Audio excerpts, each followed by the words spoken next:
Muito bem, irmãos, nós estamos dando continuidade ao nosso estudo sobre escatologia. Se você está aqui e não viu as outras mensagens que a gente já trouxe aqui a respeito desse tema, todas elas estão no site da nossa igreja, tá bom? pibrcuritiba.org.br, e você pode ver as outras mensagens que estão gravadas ali. O Fernando tem feito um excelente trabalho de gravação e de publicação dessas mensagens, tá?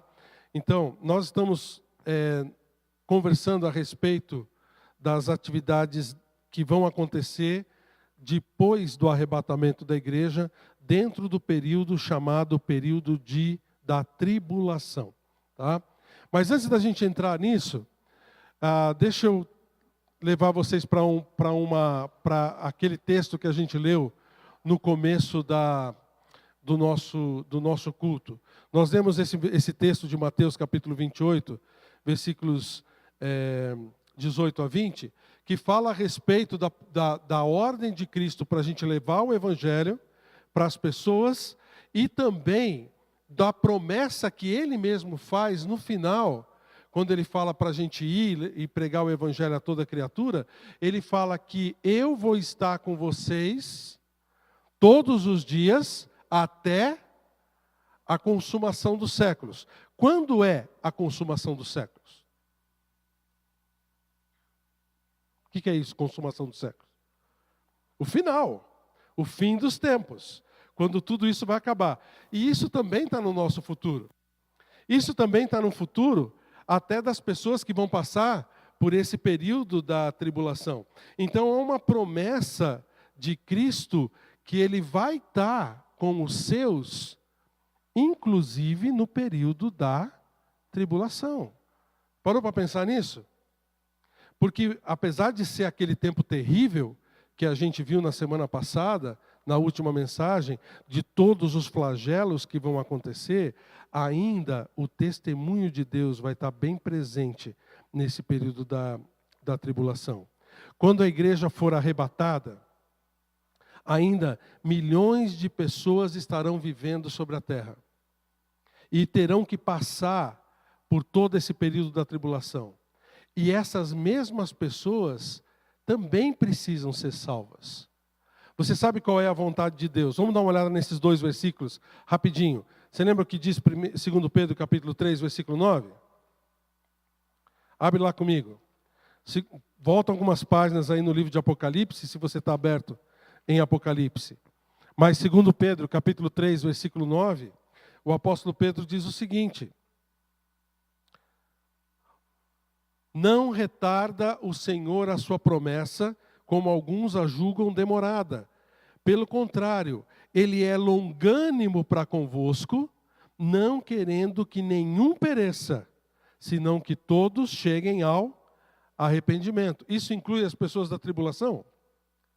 Inclui toda a humanidade. Aqueles que ainda vão nascer estão incluídos também. Agora vamos lá para 1 Timóteo, capítulo 2, versículo 4. Note que ele fala no versículo 3, isso é bom, aceitável diante de Deus, nosso Salvador, o qual deseja, versículo 4, que todos os homens sejam salvos e cheguem ao pleno conhecimento da verdade. Então, a vontade de Deus é que todas as pessoas sejam salvas, inclusive aquelas que vão passar por esse período terrível da humanidade, chamado período da tribulação. Uma coisa importante é que Deus não virou as costas para essas pessoas. A vontade de Deus é que eles sejam salvos, porque Cristo morreu também por elas. Cristo morreu por todas as pessoas, e é através do sangue dele, qualquer um pode receber, pode ser salvo, tá bom? Então, mesmo durante esse período tão ruim, que é o período da tribulação, ele ainda coloca testemunhas para que as pessoas possam ver, possam ouvir e possam entender a salvação. Dá uma olhada, nós temos três testemunhas, 3 grupos de pessoas. Primeiro, 144 mil judeus, as 2 testemunhas e os 3 anjos. Os 144 mil judeus atuando em praticamente todo o período da tribulação, as 2 testemunhas provavelmente no primeiro período, nos primeiros 3 anos e meio, e os anjos atuando no final, no período final da tribulação. Mas uma coisa é que a gente pode já saber com toda certeza: Deus nunca deixa o testemunho, Deus nunca deixa a humanidade sem o testemunho dele. Alguém falando de quem ele é para as pessoas.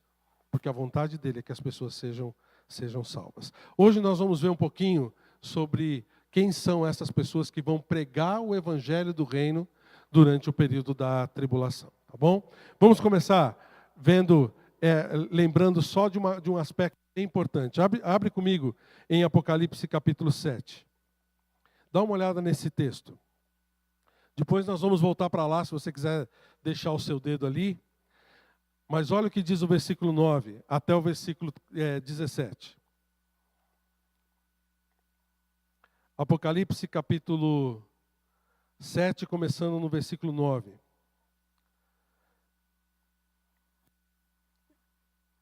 Depois destas coisas vi, e eis grande multidão, que ninguém podia enumerar, de todas as nações, tribos, povos e línguas, em pé diante do trono e diante do Cordeiro, vestidos de vestiduras brancas, com palmas nas mãos, e clamavam em grande voz, dizendo: ao nosso Deus que se assenta no trono e ao Cordeiro pertencem a salvação. Todos os anjos estavam de pé, rodeando o trono, os anciãos e os 4 seres viventes, e ante o trono se prostraram sobre o seu rosto, e adoraram a Deus, dizendo: Amém.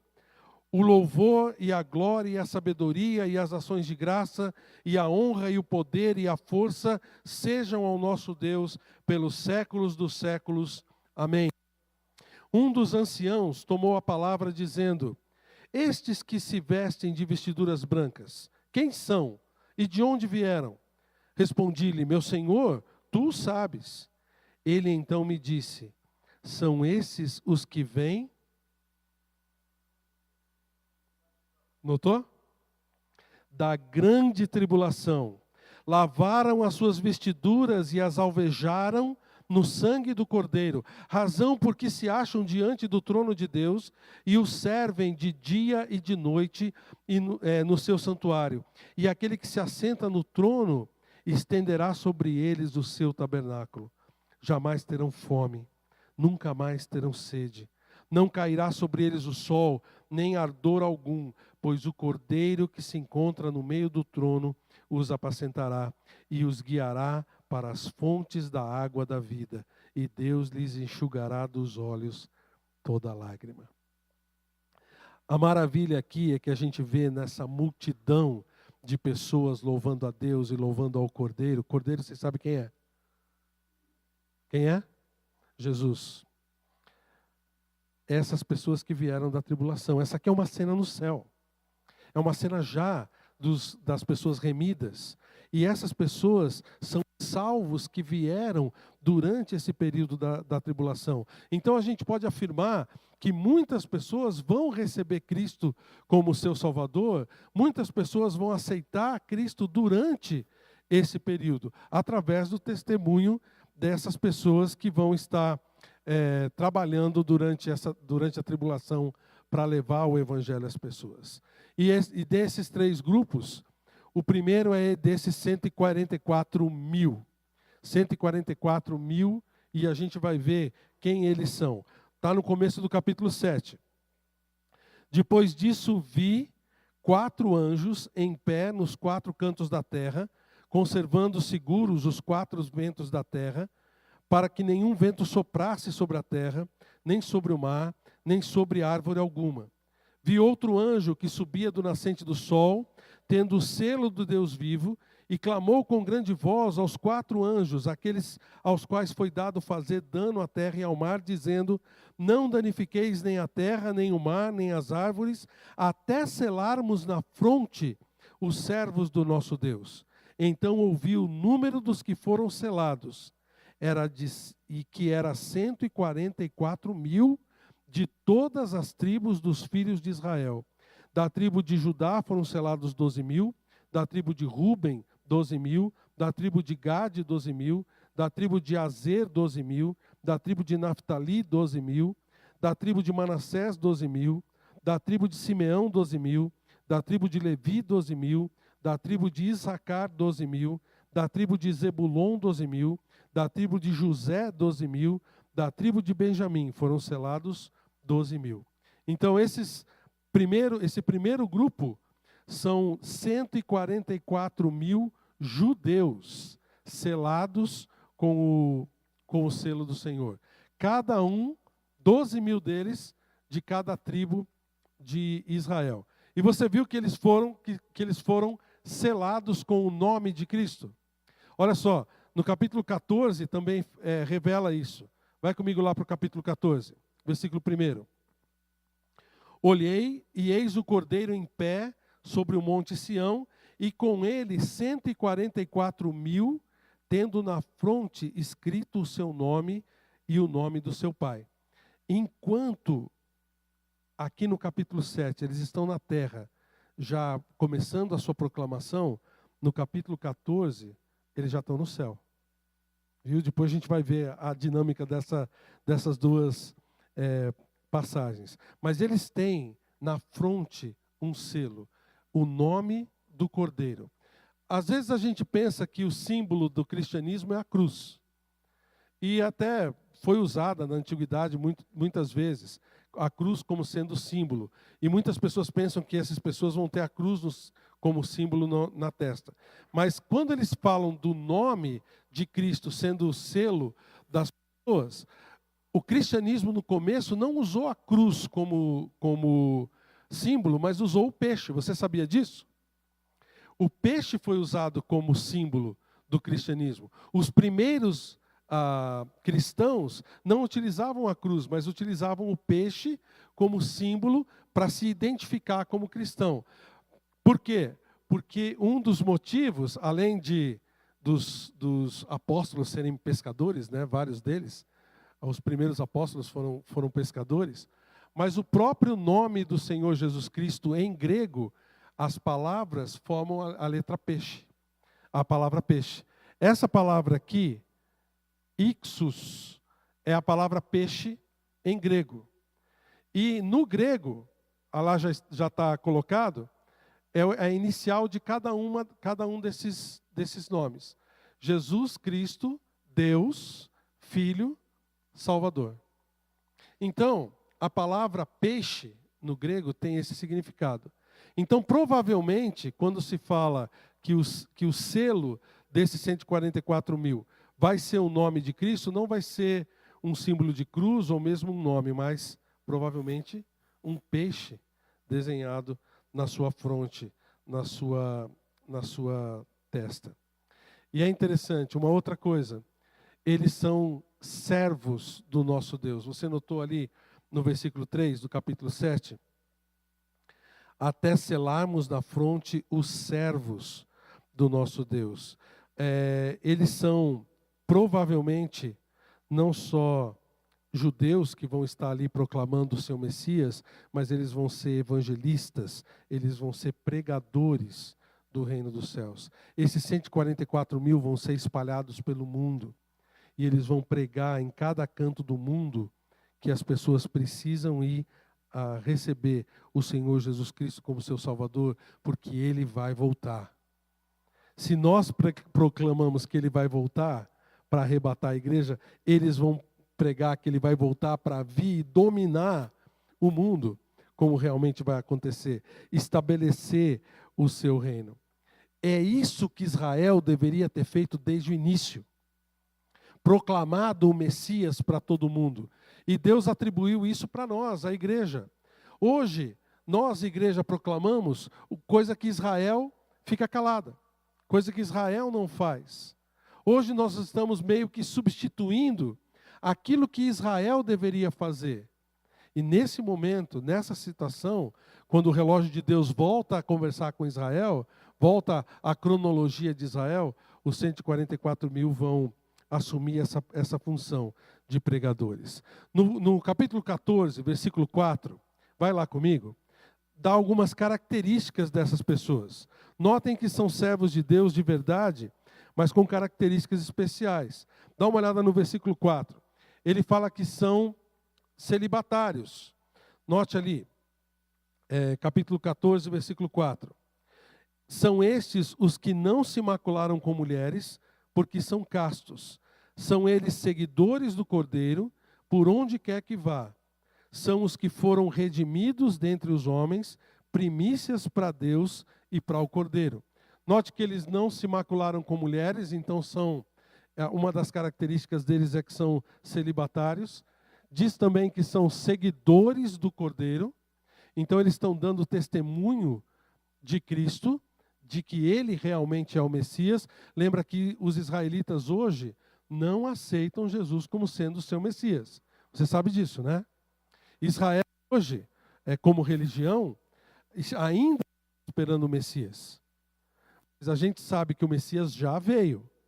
E quando Cristo voltar e arrebatar a sua igreja, e toda essa situação começar, esses 144 mil vão aceitar e vão começar a pregar Jesus como seu Messias. Chama também eles de redimidos. Alguém que é redimido é alguém que é salvo. Eles são salvos, vão para o céu. E também, passei, foi demais. Deixa eu voltar aqui. Redimidos. Primícias, são os primeiros judeus a serem salvos durante o período da tribulação. Por isso que a gente pensa que eles vão receber essa incumbência logo no início da tribulação, para poder então pregar o evangelho durante todo esse período. Porque depois, muitos também vão ser salvos. A gente crê que muitos outros israelitas também vão ser salvos. Se você olhar Romanos capítulo 11, versículo 26, Isaías capítulo 59, versículo 20, nós não vamos para lá por causa do tempo, mas a gente vê que Deus está colocando a salvação e querendo a salvação de Israel de uma forma completa. E a outra característica deles é que são santificados. Note que no versículo 14, no capítulo 14, versículo 5, diz: e não se achou mentira na sua boca, não tem mácula. São pessoas realmente santificadas ao Senhor e vão pregar o evangelho durante todo o período da tribulação. Exatamente em contraste com aqueles que vão estar pregando a adoração ao anticristo. Vocês se lembram que a gente viu em 2 Tessalonicenses e em Apocalipse, que as pessoas que vão adorar o anticristo vão adorá-lo porque ele vai fazer sinais e prodígios baseados no quê? Na mentira. São aquelas enganações. Em contraste com os seguidores do anticristo, esses vão seguir a verdade. Não vai haver nenhum dolo na sua boca. Não vai haver nenhum mal diante deles. E por fim, eles vão pregar durante toda a tribulação. A gente vê isso porque a gente vê no capítulo 14, eles já no céu. Lá no capítulo 14, eles estão de pé junto com o Cordeiro. Obrigado, filho. Versículo 1 do capítulo 14 diz: olhei e eis o Cordeiro em pé sobre o monte Sião, e com ele 144 mil, tendo na fonte escrito o seu nome e o nome do seu pai. Aqui está dizendo já que eles já estão juntos com o Cordeiro no céu. Esses caras, eles foram mortos durante o período da tribulação, para que possam estar com o Senhor também no céu. Então eles vão ser pregadores da mensagem de salvação do Senhor durante todo o período da tribulação. Você está vendo? Deus não deixa a humanidade sem testemunho. Por todo o mundo, essas pessoas vão estar pregando o Evangelho. Mas vai ter um outro grupo especial, que são essas duas testemunhas em Apocalipse capítulo 11. Esses dois aqui, apesar de ser um testemunho um pouco mais localizado, específico em uma determinada região, vocês vão ver que a coisa vai ser tão importante, tão miraculosa, que muitas pessoas vão ver o que está acontecendo e vão ouvir dessas duas testemunhas. A gente acha elas no capítulo 11. Dá uma olhada a partir do versículo 3. Aumenta um pouquinho para mim, Natan, por favor. Ele diz: darei às minhas duas testemunhas que profetizem por 1260 dias vestidas de pano de saco. 1260 dias é o quê? Os 3 anos e meio. Lembra que a gente tem visto sobre isso. A gente crê então que essas duas testemunhas vão estar na primeira parte da tribulação. Versículo 4. São estas as duas oliveiras e os 2 candeeiros que se acham em pé diante do Senhor da terra. Se alguém pretende causar-lhes causar-lhes dano, sai fogo da sua boca e devora os inimigos. Sim, se alguém pretende causar-lhes dano, certamente deve morrer. Elas têm autoridade para fechar o céu, para que não chova durante os dias em que profetizarem. Têm autoridade também sobre as águas, para convertê-las em sangue, bem como para ferir a terra com toda a sorte de flagelos, tantas vezes quantas quiserem. Quando tiverem então concluído o testemunho que devem dar, a besta que surge do abismo pelejará contra elas e as vencerá e matará. E o seu cadáver ficará estirado na praça da grande cidade, que espiritualmente se chama Sodoma e Egito, onde também o Senhor foi crucificado. Então, muitos dentre os povos, tribos, línguas e nações contemplam os cadáveres das duas testemunhas por 3 dias e meio e não permitem que esses cadáveres sejam sepultados. Os que habitam sobre a terra se alegram por causa deles, realizarão festas e enviarão presentes uns aos outros, porquanto esses 2 profetas atormentaram os que moram sobre a terra. Nota que vão ser 2 profetas que vão fazer um alarde muito grande. 2 testemunhas enviadas por Deus que vão profetizar, como a gente viu, durante os primeiros 1260 dias, a primeira parte da tribulação, ou os 3 anos e meio. Eles são alguns que vão testemunhar com palavras e com sinais. Você notou aqui que eles estão fazendo milagres? E esses milagres atingem as pessoas, e as pessoas começam, a atenção das pessoas começam a vir para essas pessoas. Ele fala que fogo sai da boca deles para devorar, fecham o céu para que não haja chuva, tem autoridade sobre as águas para convertê-las em sangue, fere a terra com flagelos. Então são pessoas que vão aparecer mesmo.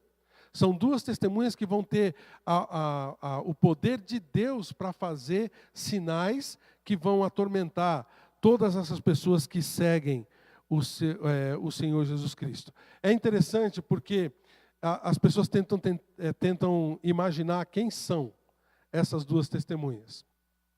E há algumas alternativas. Por exemplo, alguns pensam que é Elias. Uma delas é Elias. Por quê? Porque por causa da similaridade com os sinais que eles estão fazendo. Lembra em 2 Reis, quando Elias, junto com os profetas, tentando fazer, com os profetas de Baal, ele faz cair fogo do céu para queimar o altar? Também ele ora para que não chova, e durante muito tempo não chove sobre a terra, depois ele ora de novo e chove. Então são similares os milagres feitos. Também, outros dizem que pode ser Moisés.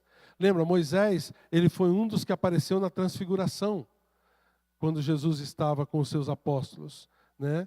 Também, ele teve o poder de Deus para transformar a água em sangue e também trazer os outros flagelos sobre a terra do Egito. Então, uma das pessoas pode ser Moisés. Outros apostam também que um deles pode ser Enoque, simplesmente porque nem Enoque, nem Elias passaram pela morte. Lembra disso?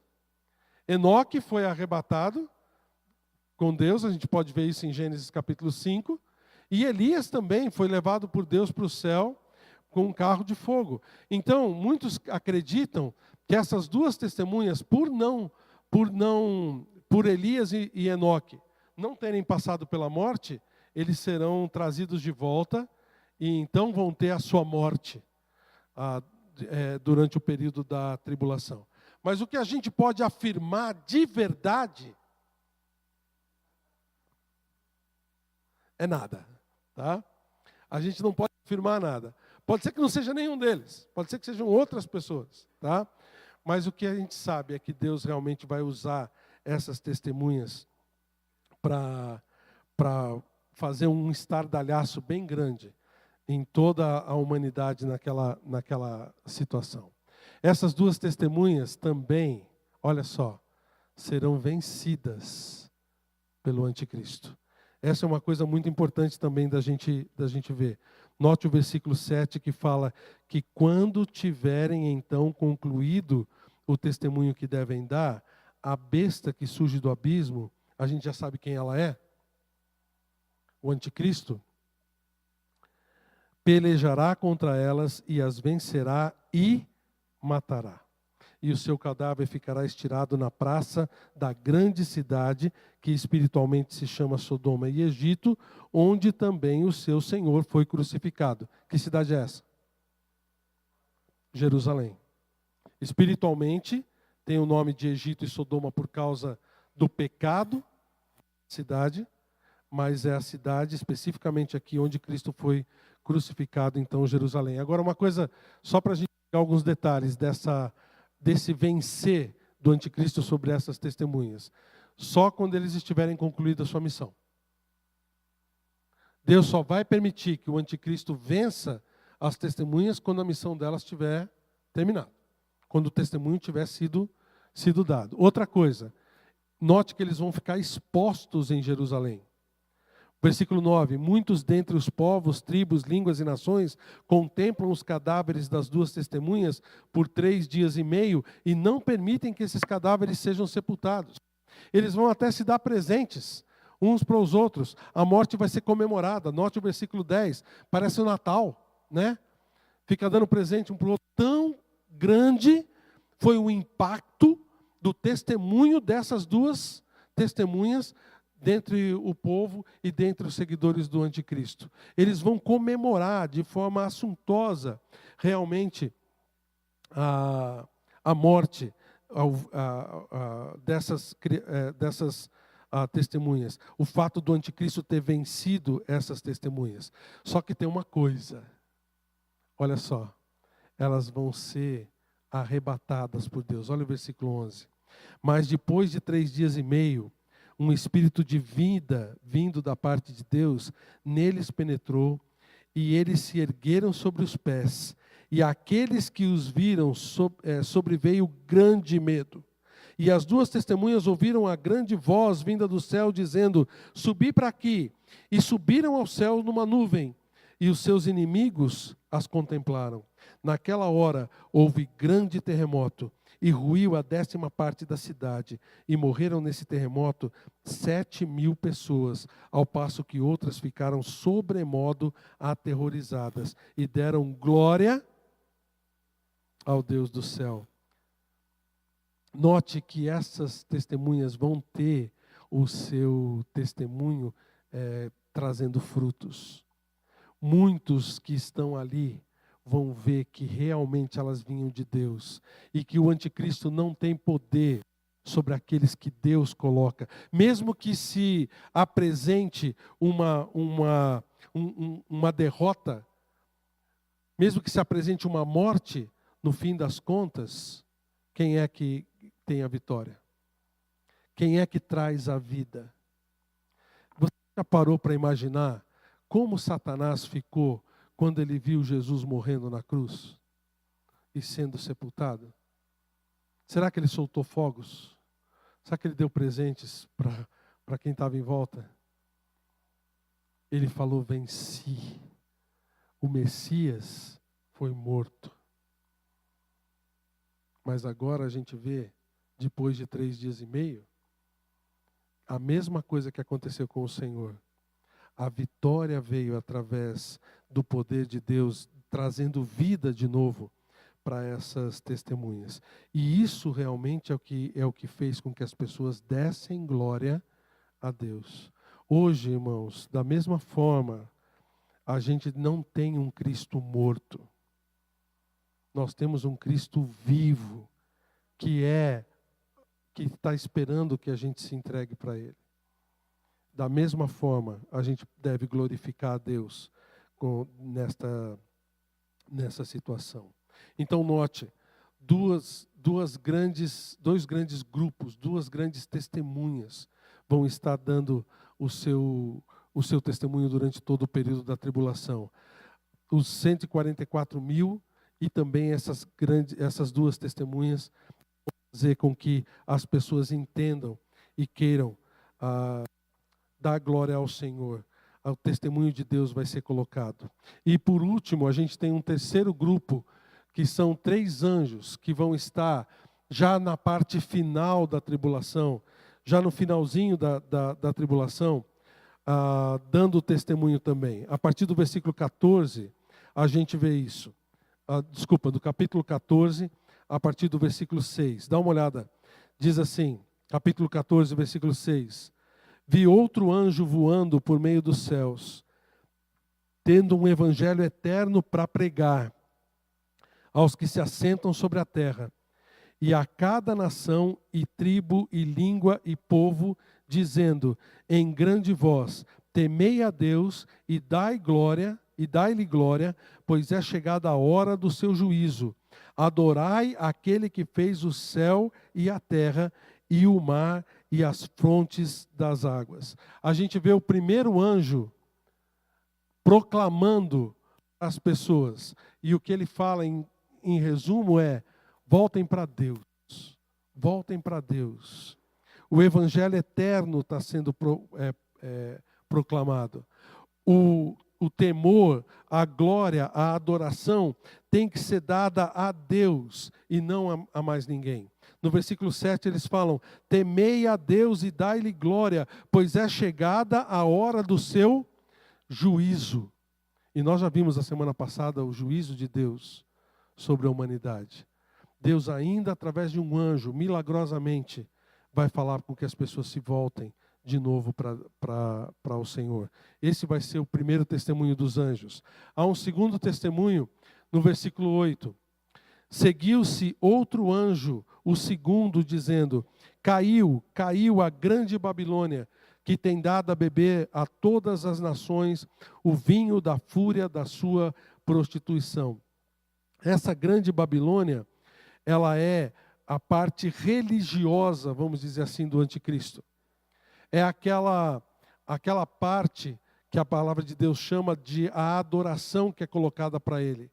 A Babilônia simboliza a grande prostituição da humanidade com o anticristo, deixando Deus de lado e servindo e adorando ao anticristo. O que ele está querendo dizer é o seguinte: toda essa adoração não vale de nada.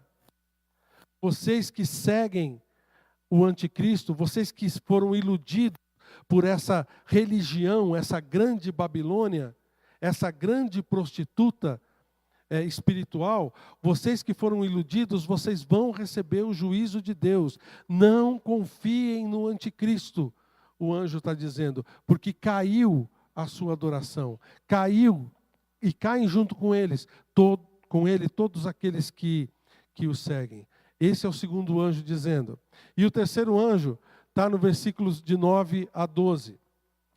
Seguiu-se a estes outro anjo, o terceiro, dizendo em grande voz: se alguém adora a besta e a sua imagem, e recebe a sua marca na fronte ou sobre a mão, também esse beberá do vinho da cólera de Deus, preparado sem mistura, do cálice da sua ira, e será atormentado com fogo e enxofre diante dos santos anjos na presença do Cordeiro. E a fumaça do seu tormento sobe pelos séculos dos séculos, e não tem descanso algum, nem de dia, nem de noite, os adoradores da besta e da sua imagem, e quem quer que receba a marca do seu nome. Aqui está a perseverança dos santos, os que guardam os mandamentos de Deus e a sua fé em Jesus.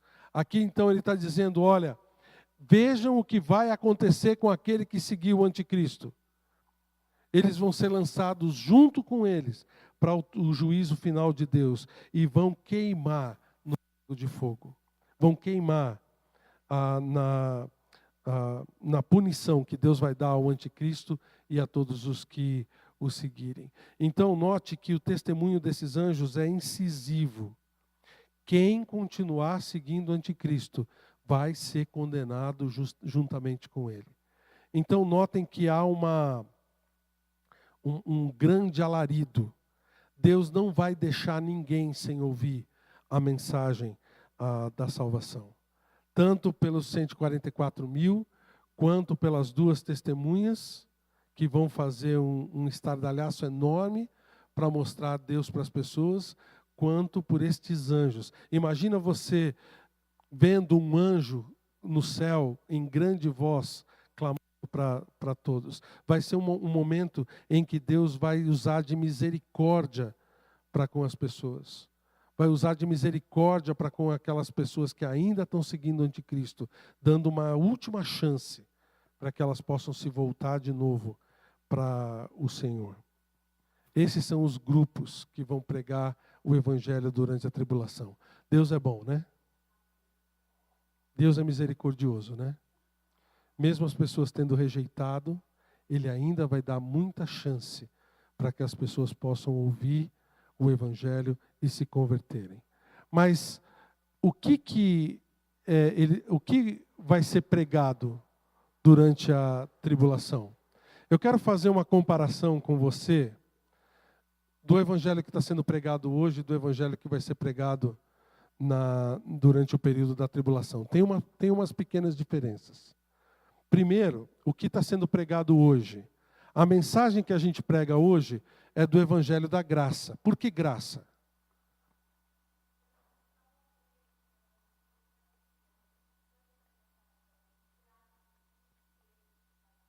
O que você precisa fazer para ser salvo?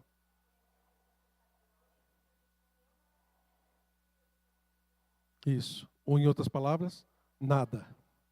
Jesus já fez tudo.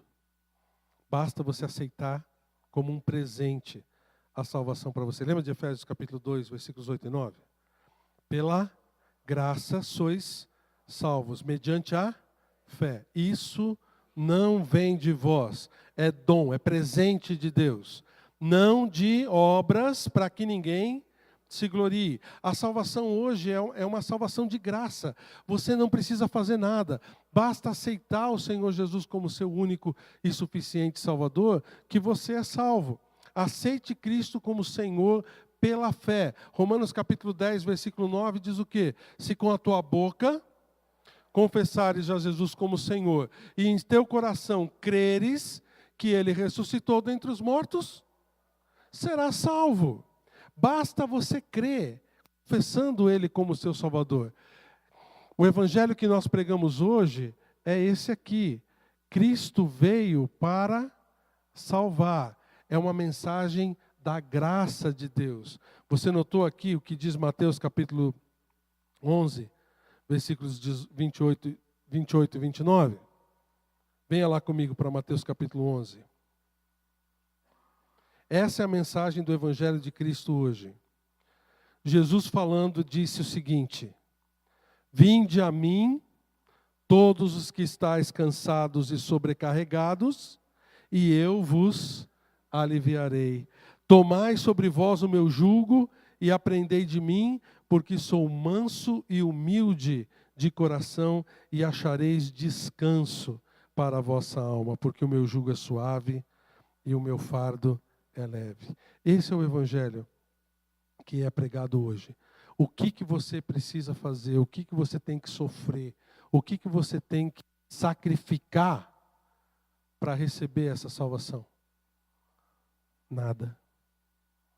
Alguém aqui já sofreu uma perseguição por ser cristão? No máximo, se você sofreu, foi uma gozaçãozinha. É crentinho, né? Vai virar pastorzinho, é? Talvez. Mais do que isso? Não. O evangelho hoje, a salvação hoje é fácil. É muito livre, é muito tranquilo para a gente. Principalmente no país onde a gente vive. O evangelho da tribulação vai ser um pouquinho diferente. Não vai ser pregado o evangelho da graça, mas sim o evangelho do reino. Porque o evangelho que vai ser pregado, lembra, Jesus Cristo já arrebatou a sua igreja. E o evangelho que vai ser pregado da volta de Cristo é a volta dele vindo para pisar em Jerusalém e estabelecer o seu reino de 1000 anos sobre toda a humanidade. O que as testemunhas, os 144 mil judeus e os anjos estão proclamando é o evangelho do reino de Cristo, que para nós é futuro, mas é o evangelho para as pessoas se renderem de verdade ao reino de Cristo.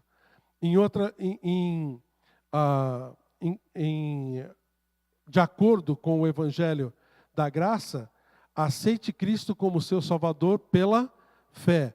Naqueles dias, as pessoas vão aceitar o Senhor como seu Senhor também pela fé. Ué, não vai mudar? Não. Basta crer, basta acreditar. Dá uma olhada de novo em Apocalipse capítulo 14, versículo 7. Apocalipse capítulo 14, versículo 7. Dizendo, falando a respeito do anjo, o anjo proclamando: temei a Deus e dai-lhe glória, pois é chegada a hora do seu juízo. Adorai aquele que fez o céu e a terra e o mar e as fontes das águas. As pessoas vão ter que acreditar que o juízo de Deus vai ser estabelecido sobre eles.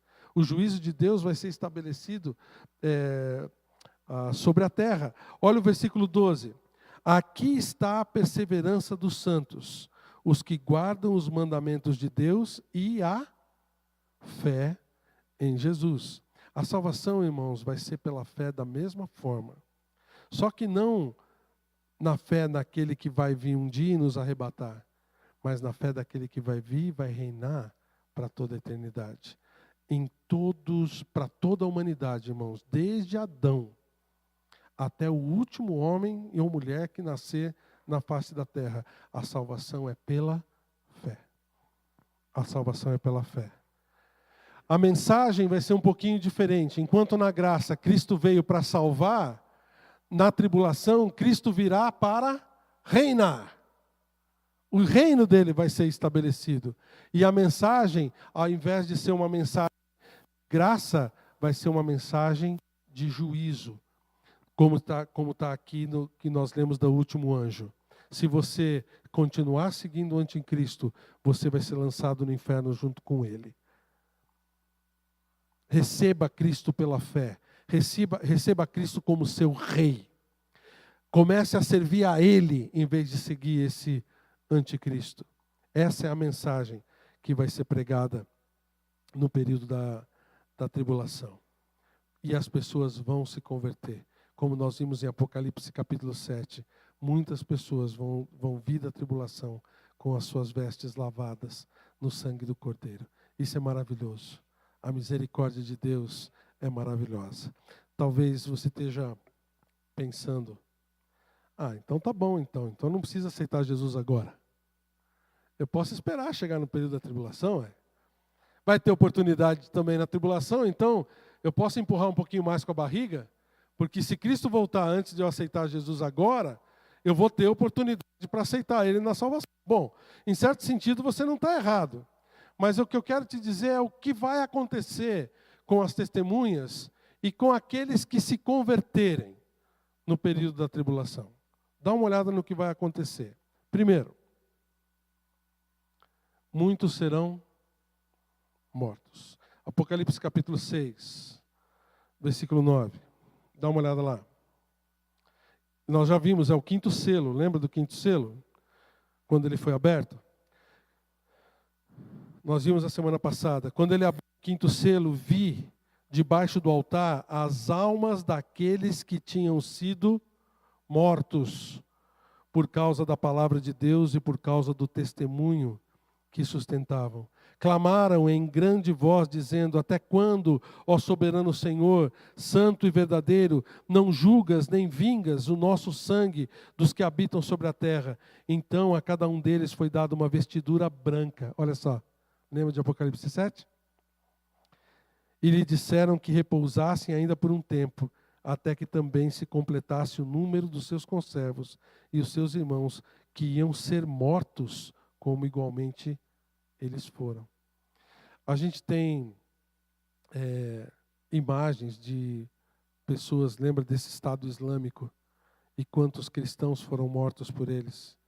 A gente viu nas reportagens, na internet, na televisão, como eles matavam os cristãos, como eles matavam as pessoas que iam contra a ideia deles, decapitados, alguns queimados vivos, outros afogados e assim por diante. Gente, o anticristo e os seus exércitos não vão ter piedade daqueles que vão contra eles, daqueles que professam ou que professarem o nome de Cristo durante o período da tribulação. Eles serão atacados pelo anticristo de maneira brutal. Dá uma olhada no capítulo 13. Capítulo 13, versículo 7. Foi-lhe dado também que pelejasse contra os santos, falando do anticristo, e os vencesse. Deu-se-lhe ainda autoridade sobre cada tribo, povo, língua e nação. Agora nota o versículo 12. Exerce toda a autoridade da primeira besta na sua presença e faz com que a terra e os seus habitantes adorem a primeira besta cuja ferida mortal foi curada. Também opera grandes sinais, de maneira que até fogo do céu faz descer sobre a terra diante dos homens, e seduz os que habitam sobre a terra, por causa dos sinais que lhe foi dado executar diante da besta, dizendo aos que habitam sobre a terra, que façam uma grande imagem à besta, aquela que foi ferida à espada e sobreviveu. E foi-lhe dado comunicar fôlego à imagem da besta, para que não só a imagem falasse, como ainda fizesse morrer quantos não adorassem a imagem da besta. A ideia aqui é que as pessoas que se recusarem, os salvos que se recusarem a adorarem a imagem da besta, serão perseguidos, mortos, queimados vivos, talvez, pelo anticristo. Outra coisa, terão o seu sangue derramado pelo império do anticristo. Olha o versículo, capítulo 17, versículo 6. Então vi a mulher embriagada com o sangue dos santos e com o sangue das testemunhas de Jesus. Quando a vi, admirei-me com grande espanto. As pessoas vão ser mortas perseguidas pelo anticristo. Essa perseguição vai ser uma perseguição governamental, oficial. Não vai ser simplesmente aos pouquinhos. E aqui o último versículo que a gente tem aqui no capítulo 20, versículo 4. Vi também tronos, e nesses se assentaram-se aqueles aos quais foi dada a autoridade de julgar. Vi ainda a alma dos decapitados por causa do testemunho de Jesus, bem como por causa da palavra de Deus, tantos quantos não adoraram a besta, nem tampouco a sua imagem, e não receberam a marca na fronte e na mão, e viveram e reinaram por Cristo durante 1000 anos. Você vê aqui que essas pessoas vão ser decapitadas. Tem várias situações. Mortos, queimados, decapitados, sangue derramado, perseguidos. Gente, é mais fácil você aceitar Jesus agora, tá? Se você ainda não recebeu o Senhor Jesus como seu Salvador, Não fica esperando, não. Não fica enrolando. Porque se você esperar para chegar no período da tribulação, vai ser muito mais difícil você confessar a sua fé. Ou você vai se render para o anticristo, ou vai participar desse tipo de martírio. Mas aqueles que perseverarão até o fim, vão receber a recompensa do Senhor. Dá uma olhada nesses versículos de Apocalipse capítulo 14, versículos 12 e 13. Apocalipse capítulo 14, versículos 12 e 13. Aqui está a perseverança dos santos, os que guardaram os mandamentos de Deus e a fé em Jesus. Então ouvi uma voz do céu dizendo: escreve, bem-aventurados os mortos que desde agora morrem no Senhor. Sim, diz o Espírito, para que descansem das suas fadigas, pois as suas obras os acompanham. Esses aqui que perseverarão até o fim, é até a volta de Cristo ou até a sua morte. Note esse versículo de Mateus capítulo 10. Há uma confusão com esse versículo de Mateus 10, também de Mateus 24, versículo 13, falando a respeito dessa salvação. Dá uma olhada em Mateus capítulo 10, versículo 21. O Senhor Jesus, falando do seu reino e do estabelecimento do reino, ele disse o seguinte: um irmão entregará à morte outro irmão, o pai ao filho. Filhos haverá que se levantarão contra os progenitores e os matarão. Sereis odiados por causa do meu nome. Aquele, porém, que perseverar até o fim, será salvo. Ele está falando deste período. Imagine pessoas que seguem a besta, seguem o anticristo, que não estão sendo perseguidos, de repente acham alguém na sua família que não está seguindo o anticristo, que não está seguindo essa linha. Eles vão vir e vão matar a família inteira. Então o que eles fazem? Eles entregam, os pais entregando os filhos entregando os pais, para que eles mesmos não sejam mortos por causa disso. E ele diz: aquele que perseverar até o fim será salvo. Esse fim aqui não é, essa salvação não é a salvação eterna que a gente tem hoje, mas é a salvação desta perseguição do anticristo. As pessoas que vão estar vivendo durante a tribulação, aquelas que perseverarem, ficarem firmes até o fim, quando Cristo voltar, vão ser fisicamente salvas. Fisicamente. Como se um ladrão estivesse aqui com a gente agora e viesse alguém e tirasse o ladrão, prendesse o ladrão. Fisicamente a gente vai ser salvo. E ele não está dizendo aqui de salvação eterna, como alguns confundem esses versículos, falando que a gente tem que perseverar agora, fazer obras para a salvação. Não, ele está falando desse período da tribulação. E olha, a sua morte não vai ser esquecida. Volta lá para o Apocalipse capítulo 13. Apocalipse capítulo 13, versículo 10.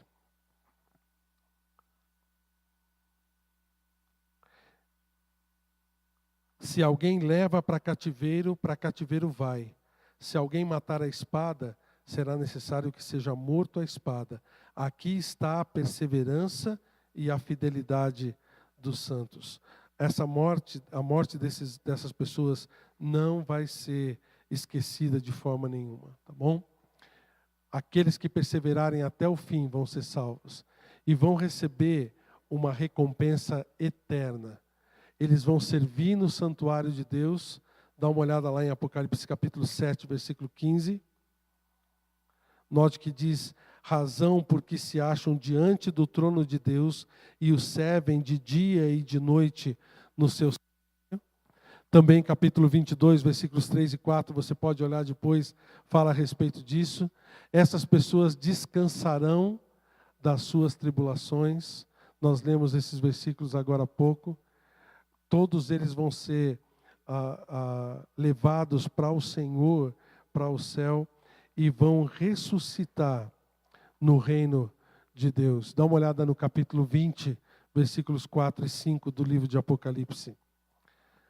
Vi também tronos, e neles assentaram aqueles aos quais foi dada a autoridade de julgar.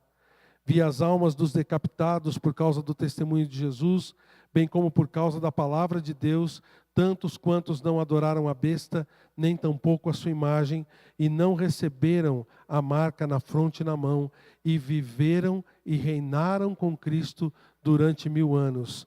Os restantes dos mortos não reviveram até que se completassem os mil anos. Essa é a primeira ressurreição. Essas pessoas que morrerem durante a tribulação, eles vão ser ressuscitados no final da tribulação para reinarem com Cristo durante os 1000 anos. Essa vai ser a primeira ressurreição dessa parte final do dia do Senhor. Você lembra quem é que já foi ressuscitado antes disso? Os que morreram em Cristo. Aqueles que faziam parte da igreja e que morreram, e nós que ficarmos vivos, vamos ser arrebatados junto com eles. Então, irmãos, olha, há muita bênção também para aqueles que aceitarem Cristo durante o período da tribulação, mas vai ser muito mais difícil e muito mais penoso se você esperar para aceitar Cristo durante esse período. Porque o anticristo vai estar reinando e a perseguição vai ser muito severa com aqueles que forem contrários ao anticristo.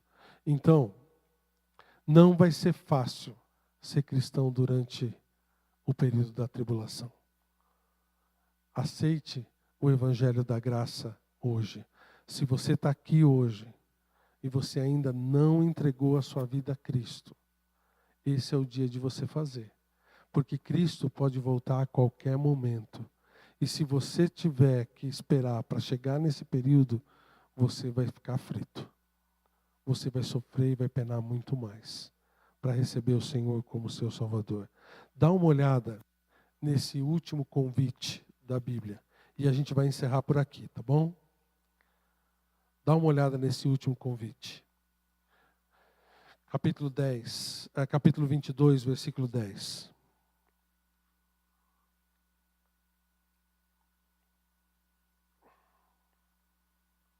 Disse-me ainda, não seles as palavras da profecia desse livro, porque o tempo está próximo. Continue o injusto fazendo injustiça, continue o imundo sendo imundo, o justo continue na prática da justiça e o santo continue a santificar-se. E eis que venho sem demora, e comigo está o galardão que tenho para retribuir a cada um segundo as suas obras. Eu sou o Alfa e o Ômega, o primeiro e o último, o princípio e o fim. Bem-aventurados aqueles que lavam as suas vestes no sangue do Cordeiro, para que lhes assista o direito à árvore da vida e entrem na cidade pelas portas. Fora ficam os cães, os feiticeiros, os impuros, os assassinos, os idólatras e todo aquele que ama e pratica a mentira. Eu, Jesus, enviei o meu anjo para vos testificar essas coisas às igrejas. Eu sou a raiz e a geração de Davi, a brilhante estrela da manhã. O Espírito e a noiva dizem, vem. Aquele que ouve, diga, vem. Aquele que tem sede, venha. E quem quiser, receba de graça a água da vida. Deus, Ele é misericordioso. Mesmo impondo o seu juízo, o seu julgamento, mesmo trazendo toda a tragédia da justiça dele sobre a terra, sobre a humanidade ímpia, sobre os injustos, Ele ainda dá chance. Ele ainda dá oportunidade para que as pessoas parem de seguir qualquer outra coisa e voltem-se para Ele. Essa oportunidade é dada para nós hoje de graça. Pela graça de Deus, sem ônus, sem qualquer outro tipo de ameaça. E as pessoas hoje em dia ainda rejeitam. Se você está aqui hoje e você não tem certeza da sua salvação, não espera chegar nesse período. Não tem necessidade disso. Receba o Senhor Jesus Cristo e quando Ele vier, você vai ser arrebatado com a gente para junto dele no céu. Sem precisar passar por todas essas coisas que essas pessoas vão ter que passar, simplesmente porque se confessam cristãs. Simplesmente porque não querem seguir a idolatria do anticristo. Vão ter que sofrer tudo isso. Precisa? Para nós precisa?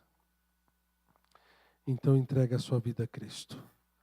Se você já entregou sua vida ao Senhor, quantas pessoas ao seu redor ainda precisam ouvir isso? Transmita essa mensagem para as pessoas. Fale para as pessoas da realidade da volta de Cristo e de todo o sofrimento que isso vai trazer para a humanidade. E que há um escape. Basta receber o Senhor pela fé. Vamos orar. Senhor Deus, nós louvamos o Senhor, porque só o Senhor é digno de receber toda a honra e todo o louvor. E te agradecemos, Senhor Deus, porque o Senhor revela, através da tua graça, da tua misericórdia, as coisas que vão acontecer para nós, escritas e registradas na tua palavra já há 2000 anos. Pai, obrigado, porque o Senhor nos dá a entender essas coisas. Por isso, Senhor, não nos deixa ficar quietos, não nos deixa ficar acomodados, mas nos ajuda, Senhor Deus, a revelar a tua palavra para as pessoas que estão ao nosso redor. Que elas possam entender que tudo isso que o Senhor profetizou realmente vai acontecer com a humanidade e possam tomar uma decisão ao teu lado. Pai, eu te peço que se há alguém aqui que ainda não entregou sua vida a Cristo, que agora, nesse momento, possa receber o Senhor como seu Salvador. Há alguém aqui assim? Eu quero orar por você. Levanta sua mão. Há alguém? Eu quero entregar minha vida a Cristo agora. Alguém? Senhor Deus, o Senhor conhece o coração de cada um aqui. Aqueles que realmente já entregaram suas vidas ao Senhor. E eu peço, Senhor, que a gente, a partir de agora, não fique calado mais. Que a gente possa transmitir essa tua mensagem àqueles que não conhecem. Usa, Pai, os nossos cultos. Usa essas mensagens gravadas. Usa as nossas células. Usa, Pai, as atividades da igreja. Usa o nosso testemunho pessoal. A luz que é para brilhar no nosso testemunho, onde quer que a gente esteja. Usa, Senhor Deus, cada um de nós, para que as pessoas possam entender e receber a revelação da Tua palavra. Pai, obrigado por cada um que está aqui hoje. E eu te peço que o Senhor nos ajude a estar cada vez mais perto de Ti. Em nome de Jesus. Amém.